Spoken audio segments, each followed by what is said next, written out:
खुलुमबाय। गोजोन फुंबिलिनि गासिबो बड'लेण्ड बुब्लिनि अनसायगिरिफोरखौ बरायग्रोबाय। दिनै 30 डिसेम्बर शुक्रबारनि फानजामुथिखौ फरायथिनो लादों आं किलिखां ब्रह्मआ। फानजामुथिनि गिबियाव दं मेष राशि। गोसोआ सांग्रां जागोन, गाज्रि खामानिखौ निन्दा होगोन, गुबुनखौ मोजां खामानियाव मदद होफागोन। वृष राशि। साननाय हनायफ्रा मोजां जोब, गोसोआव सान्थि फैगोन, गासिबो जेंनाफोरखौ होस्रांनो हागोन। मिथुन राशि। मोजां सान, सोरखौबा लोगो मोनगोन, लोगोजों गावनि साननाय हनायफोरखौ फोरमायगोन। कर्कट राशि। बिसि फिसायनि गेजेराव गावस्रालायगोन, एसे जेंनायानो सोमोन्दोखौ गाज्रि खालामगोन, दुखुजों समखौ बारहोहरनांगोन। सिंह राशि। गुबुननि खोथाखौ लानानै न'खराव दावराव दावसि जागोन, नांलायनायजों न'खराव गोजोन गैयै थासारिया सोमजिगोन। कन्या राशि। राहा गैयै सुबुंखौ मदद होगोन, दिनै नोंथाङा सुबुं अनसायनायनि फारसे खामानि मावगोन। तुला राशि। मोजां सान, न'खराव गोजोन खौसेथिया साग्लोबगोन, बिसि फिसानि फारसे अनखांनाय फैगोन। वृश्चिक राशि। देहानि फारसे गाज्रि सान, हरखाब उदै सानाय जागोन, देहानि बेमार आजारखौ लानानै जिंगासिनांगोन। धनु राशि।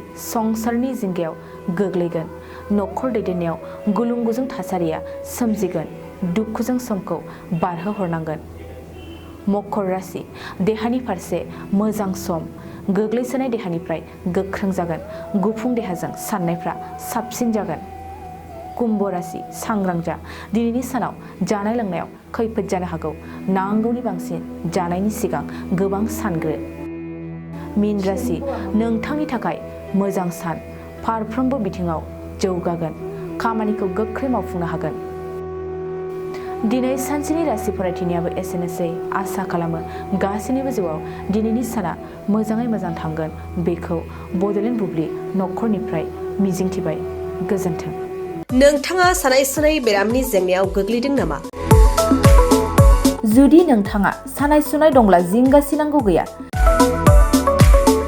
चिरां जिल्लानि बेंटल गेट साफागुरियाव दायो एसआइ निउर' थेरापि सेन्टार दंसै।